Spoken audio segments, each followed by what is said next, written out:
Bueno, vamos a continuar con cáncer gástrico.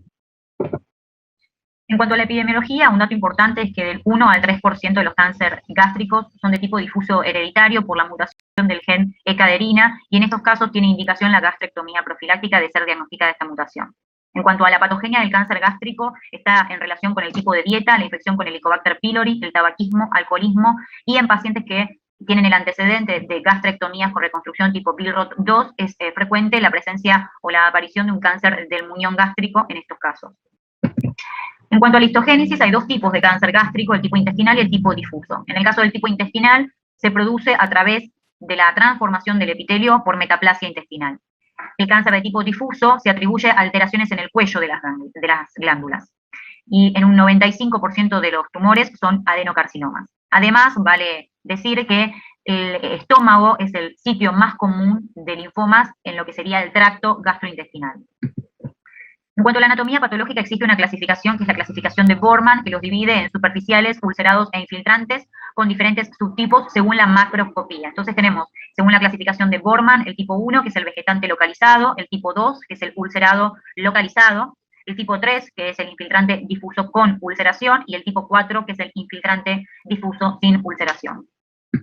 Existe otra clasificación, que es la clasificación de Lauren, que divide a los tumores gástricos en intestinales y difusos, permitiendo relacionar los datos histopatológicos con el comportamiento epidemiológico.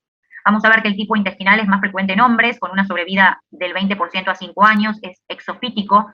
En cuanto a la diferenciación celular, remeda a glándulas papilares, es expansivo, el moco es intraluminal, existe metaplasia casi en un 100%, está relacionado con factores etiológicos como la dieta, el ambiente y el Helicobacter pylori, y la diseminación en el tipo intestinal es hematógena.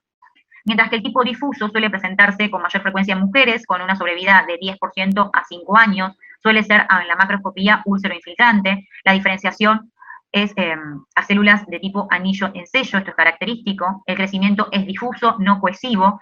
El moco es intracelular, la metaplasia es mucho menos frecuente en este grupo. Los factores etiológicos son desconocidos, pueden ser genéticos y está asociado también al factor sanguíneo A. Y la diseminación del tipo difuso es linfática. Esto es un algoritmo de la posible secuencia de desarrollo del adenocarcinoma gástrico de tipo intestinal. Vemos una mucosa normal gástrica que, producto de la infección por el Helicobacter pylori, la dieta y otros factores, desarrolla una gastritis crónica que con el tiempo evoluciona a una gastritis crónica atrófica, que luego evoluciona a una metaplasia de intestino delgado, que con el tiempo y la continuidad de la agresión evoluciona a una metaplasia de intestino grueso, luego a una displasia, último escalón para el desarrollo de un adenocarcinoma de tipo intestinal. Esa es la manera en la que se obtiene desde una mucosa gástrica normal un adenocarcinoma de tipo intestinal como cáncer gástrico. Lesiones precursoras y precancerosas del cáncer gástrico, los pólipos hiperplásicos o pólipos glandulares fúngicos, los adenomas, recordad que cuando tienen 2 centímetros o más, el 40% de los adenomas presenta una transformación maligna, poliposis hereditaria, anemia perniciosa, inmunodeficiencias, gastrectomías parciales, recordar el antecedente quirúrgico y la reconstrucción con Billroth 2, la enfermedad de Menetier, gastritis crónica atrófica y la metaplasia intestinal. El pronóstico. La relación más importante a tener en cuenta en el cáncer gástrico es la penetración del tumor en la pared gástrica. Es el factor más importante para determinar el pronóstico en el cáncer gástrico. Eso lo divide al cáncer gástrico en tempranos y avanzados o tardíos. Los tempranos son aquellos que están confinados a la mucosa o submucosa. Los avanzados son los que invaden la capa muscular, la serosa y órganos vecinos. Entonces, muy importante la diferenciación entre tempranos y avanzados y la penetración del tumor como factor pronóstico más importante en la evolución del paciente. En cuanto a la diseminación, puede ser linfática, hemática y transperitoneal. La linfática va de los ganglios de la curvatura mayor y menor al ilio hepático, a los ganglios paraórticos y puede alcanzar hasta los supraclaviculares izquierdos. La hemática primero al hígado, luego al pulmón, y la transperitoneal pasa a toda la cavidad peritoneal. En cuanto a la clínica de un paciente con cáncer gástrico, puede presentarse asintomático o puede tener malestares de tipo inespecífico como la plenitud postprandial, la dispepsia, signos de sangrado digestivo, dolores de tipo cólico, descenso de peso, obstrucción pilórica en casos más graves, disfagia, hemorragia digestiva alta con consecuente anemia e inclusive algunos pueden presentarse como perforación. ¿Qué estudios se les solicitan como estudios complementarios? El laboratorio para descartar descenso de hematocrito y hemoglobina y si existe o no signos de anemia. La endoscopía, muy importante como diagnóstico porque a través de la biopsia confirma hasta el 90% de los casos de cáncer gástrico, además de la seriada gastroduodenal que se puede solicitar ante la sospecha. La ecografía para ver el hígado, La tomografía para ver el hígado y el tamaño del tumor, la relación que tiene con órganos vecinos, si existe o no adenopatías. La econdoscopía para ver el grado de penetración tumoral en la pared. La laparoscopía exploratoria que está indicada en tumores T3, T4 y en casos de linitis plástica en los que no se pudo realizar una correcta estadificación preoperatoria y se utiliza la laparoscopía para estadificar correctamente al paciente antes de establecer la conducta quirúrgica definitiva. Y como inmunología, el CA50, el TPA y el CEA, que permiten, a través de los controles postoperatorios, ver la evolución de la enfermedad. La estadificación, recordando que lo más importante como factor pronóstico es la infiltración a nivel de la pared, vemos los T0, que no hay indicios de tumor primario, el in situ, donde no hay penetración de la lámina propia, el 1A, que invade la mucosa. En el 1A, que invade la mucosa, hay una posibilidad de metástasis del 2 al 5%, mientras que en el 1B, que ya invade la submucosa, aumenta la posibilidad de metástasis del 11 al 20%. T2 invade la muscular propia, T3 invade la subserosa, T4 el tumor invade órganos vecinos. En cuanto a la estadificación del factor N, N1 de 1 a 6 ganglios perigástricos, N2 de 7 a 15 ganglios y N3 más de 15, y en cuanto a la metástasis, M1 si hay metástasis. Bien, el tratamiento quirúrgico para el cáncer gástrico puede tener una intención curativa, una intención paliativa o una intención diagnóstica.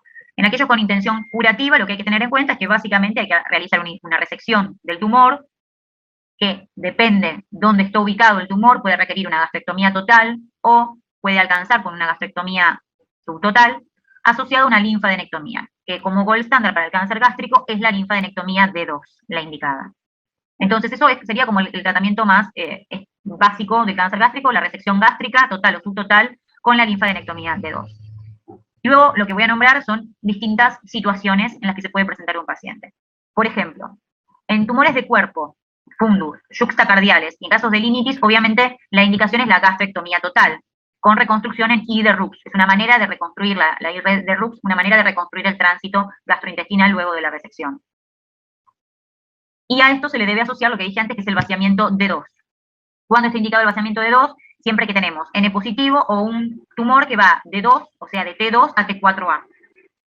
¿Qué es un vaciamiento D2? Es un vaciamiento de 1, que es los ganglios perigástricos y de la arteria gástrica izquierda, asociados a los ganglios de la arteria hepática común, arteria esplénica y en lo que serían los ganglios del tronco celíaco. Todo eso es un vaciamiento D2. Y ese es un ejemplo de una situación en un paciente que se presenta con este tipo de tumor. En el caso de que tengamos un T1A, por ejemplo, que es otra situación, un T1A N0, pero con factores que hablan de mayor malignidad, por ejemplo, no diferenciado, ulcerado, mayor a 2 centímetros, o un T1B, en ese caso se hace la resección gástrica asociada a un vaciamiento D1. O sea, este tipo de tumores, T1A y T1B, permiten en este caso hacer un vaciamiento más acotado, un D1. Un D1 son los ganglios perigástricos de la curvatura y de la arteria gástrica izquierda.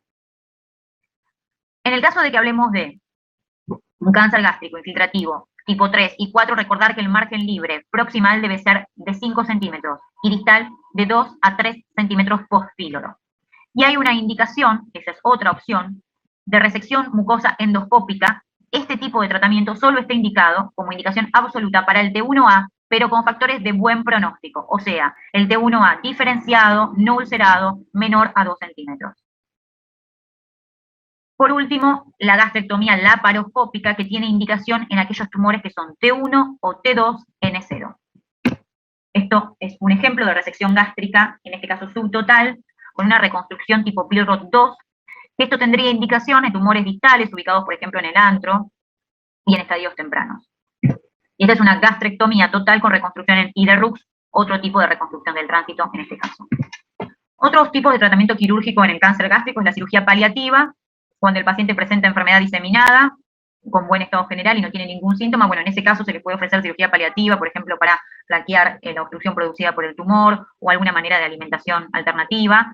Y por último, la cirugía exploratoria, que permite obtener un diagnóstico cuando la estadificación del paciente no fue correcta con estudios complementarios. Esto es básicamente la laparoscopía diagnóstica, que se utiliza en T3, T4, en algunos casos de rinitis, para evaluar el grado de infiltración y diseminación tumoral previo a una resección quirúrgica definitiva. Por último, la quimio y la radioterapia como tratamiento en el cáncer gástrico, obviamente que está indicado en aquellos pacientes que tienen tumores irresecables o que recurren, o en los pacientes T4B. La quimioterapia puede ser preoperatoria, que es lo que se conoce como neoadyuvancia, es una quimioterapia que se da para reducir el tamaño tumoral, hacer un downstaging tumoral, y de esa manera erradicar también micrometástasis en pacientes de alto riesgo, que básicamente son los T3, T4, N, hasta N2. Y en esos pacientes se realiza la neoadyuvancia y luego se evalúa la respuesta a la quimio y luego de la neoadyuvancia con la reestadificación se indica la conducta quirúrgica. Luego tenemos a la quimioterapia adyuvante en estadios 2 a 3A y B para disminuir la posibilidad de recurrencia tumoral luego de la resección. La radioterapia todavía no hay grandes evidencias al respecto y la quimioradioterapia adyuvante tendría indicación en casos de linfadenectomía limitada. Y por último, los agentes biológicos todavía se encuentran en estudio como tratamiento para el cáncer gástrico. Bueno, con esto terminamos la clase del día de esófago, cáncer gástrico y delgado, módulo cáncer gástrico. Muchas gracias.